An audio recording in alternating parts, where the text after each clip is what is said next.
قرآن پاک کو پڑھنے کا طریقہ جو ہے نا، اگر آپ اس کو شان نزول کی بطور پڑھیں گے نا، تفسیر کے بطور، کبھی سمجھ نہیں آئے گا.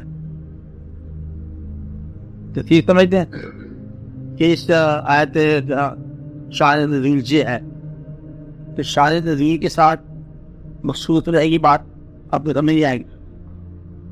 وہ شان نزول یہ ہے کہ ابھی بات ہو رہی ہے آپ پر، آپ بات سمجھ گئے نا. آپ اس کو کہو کہ ابھی اللہ تو آتی ہے نا، اللہ حاضر ناظر ہے، موجود ہے، آپ موجود ہے، کلام موجود ہے. آپ ذرا پڑھو تو صحیح کہ آپ کو کون کون سے زمانوں کے جلوے نظر آئیں گے. شاید رسول آپ پڑھتے ہو نا کہ یہ اس زمانے میں ایک واقعہ تھا، ان لوگوں کے ساتھ یہ بات ہوئی تھی، جہاں نقشہ تھا، یہ یہودیوں کے کیمپ تھے، یہ مسلمانوں کے کیمپ تھے، نقشہ بنے ہوتے نا تصویروں میں، یہ وہاں سے بنی اسرائیل چلے آئے، وہ سارا پڑھی ہوں گے چکرا. آپ نے اللہ فرما رہے ہیں آپ کو، اور یہ آپ کے لیے قرآن آیا، تم پتلی ہے نا، اس سے آپ پڑھو، خود بخود آپ کو اس بات کی سمجھ آتی جانی کہ یہ کیا مقام. آپ شان نزول جو دیکھیں گے، اس کے علاوہ آپ دیکھو گے کہ یہ ان کے لیے استعمال ہوا، یہ کچھ واقعات ہیں بزرگوں کے، کچھ پیغمبروں کے، کچھ امتوں کے، کچھ ریکارڈ، اور کچھ آنے والے زمانے کی بات ہے. اور پھر آپ کے لیے پھر کیا ہے؟ اب میں یہ راز بتا رہا ہوں کہ جب تک آپ اپنا مقام نہ طے کریں کہ آپ کس کیپیسٹی میں پڑھ رہے ہیں، تب تک بات سمجھ نہیں آئے. اگر آپ تنقید کے لیے پڑھیں گے آپ گمراہ ہو جائیں.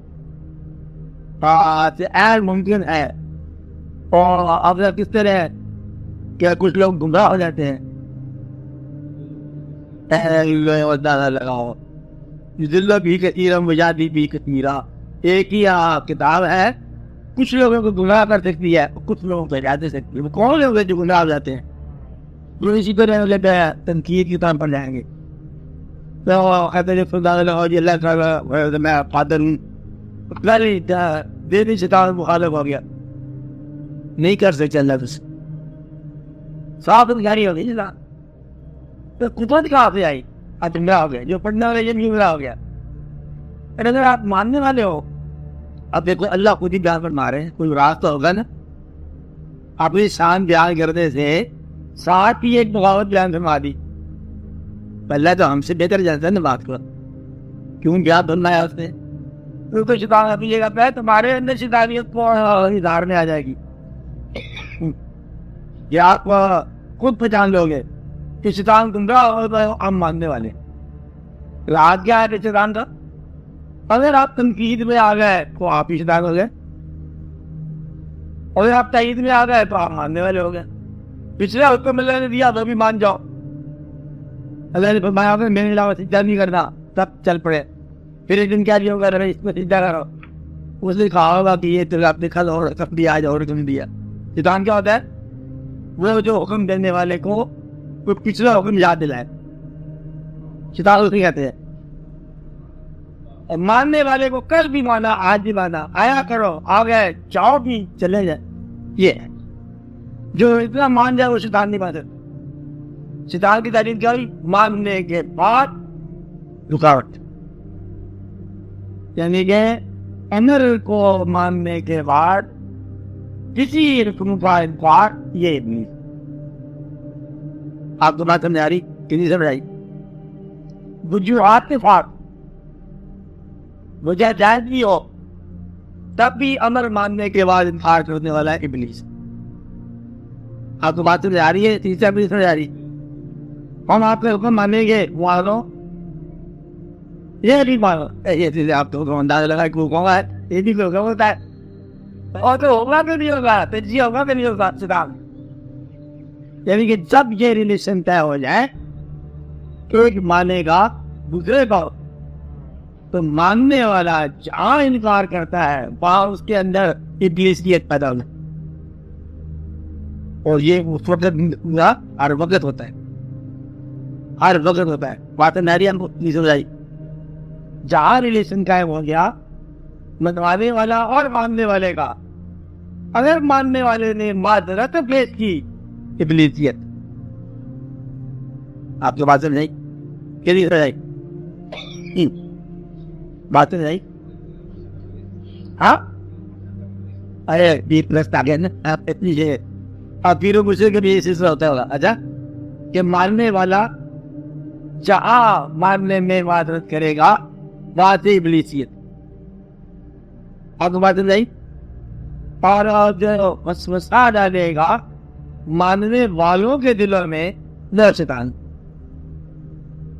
وسوسہ کیا کرتے اور مسئلہ تو میرا حل نہیں ہوا آپ سے ایک ہی مسئلہ تھا سزا تو لینی تھی آپ نوکری تو آپ کو ملی مان کیا رہے یعنی کہ یہ مسئلہ پیغمبروں پہ بھی آیا جو تو انبر تھا نا چاہیے تھا طاقت یقین ورنہ وہ کہتے ہیں دیکھو آپ کو 1400 سال آپ کی عمر ہے 900 سال آپ نے خدمت کی اللہ تعالیٰ کے دین کی خدمت کی یہ آپ کا بیٹا جا رہا ہے دریا میں علیہ السلام کسی کا نہیں پیغمبری کرتے رہے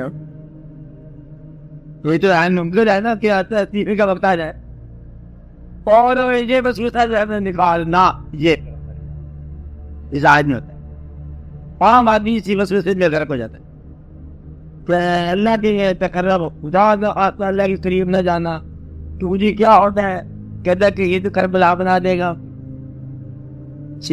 تقریبیوں کو بعد کہیں کنویں میں پھینک دیتا ہے کہیں جیل سے گزار دیتا ہے اب کہیں مطلب مچھلی کے پیٹ ہو جاتا ہے کہیں اور واقعات ہو جاتے ہیں کہیں آرا ہو جاتا ہے چیز ہو جاتا ہے کہیں بیٹا کدھر باپ کدھر کہیں کون کا ادھر ادھر واقع یہ اللہ کے قریبیوں کا حال خود اس نے دان فرمایا یہ کہاں جگہ سے قریب ہو رہے ہو یہ ہے مفروضات وسوسہ کے دماغ ہے شیطان کا اور ماننے والا بھی اسی جیسے ہو جاتا اب اللہ تعالیٰ کو ماننے کا طریقہ کیا ہے ہم نے اللہ کو مانا اپنا مالک اور میں خوش رکھے تب مالک اللہ کی کیا اگر خوشی کے کمی آ جائے تب مالک اور میں وہ صحیح بنا دے تب مالک محتاج بنا دے تب مالک کوئی چیز دے ہماری آرزو میں پوری کرے تب وہ مالک نہ پوری کرے تب بھی مالک صحت میں اللہ بیماری میں اللہ دیش میں اللہ پردیش میں اللہ حاصل میں اللہ معلومی میں اللہ خوشی میں اللہ غم میں بھی اللہ اور بدل ہی اللہ ہو گیا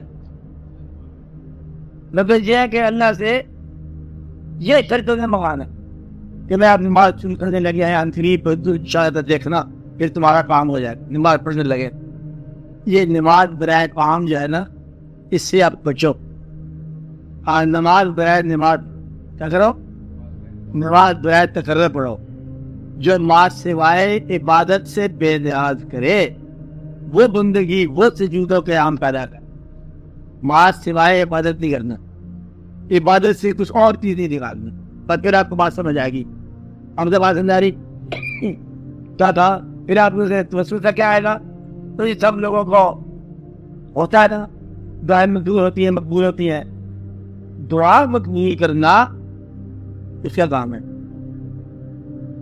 اور اگر تو نہ منظور فرمائے تب بھی اسی کام ہے